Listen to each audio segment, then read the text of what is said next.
Penjabat Gubernur Bali, Sang Made Mahendra Jaya, mastikayang pasokan beras ring Bali aman. Indi ke inucap, kawadarang ring tengahing pangupaya untuk ngeraksa kewentenan stok beras sangkaning pengrauh El Nino.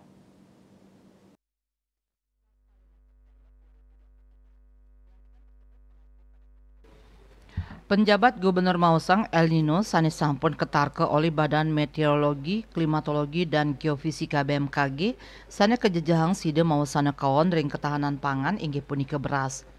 Punika mawinan pai ketandani memperkanti sareng para kepala OPD ngelaksana yang seseleh untuk mastikayang kewentenan pasokan beras, distribusi memargi antar, miwah stabilitas harga beras aman.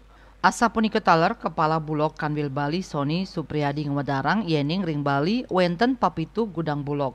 Samian stok pasokan beras rawe mangkin wenten 15 tali ton. Raris ring stok gudang bulog batu bulan wenten 303 ton. Punika mawinan kewentenan beras ring Bali ring sajoning nampenin pengrauh kawan El Nino kejantenang aman.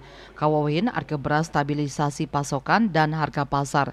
SPHP ring bulog inggih punika sangang tali nanggu Rp150. Raris ring harga eceran tertinggi HET beras SPHP ring pasaran inggih punika dasa tali nanggu Rp150. Anutin seselah ring lapangan kewentenan beras ring gudang bulog batu bulan rawe mangkin kekantenang sidana ingin pabuat krame 3 bulan pungkuran yening distribusi beras memarki antar. KMB Bali Pos nguningayang.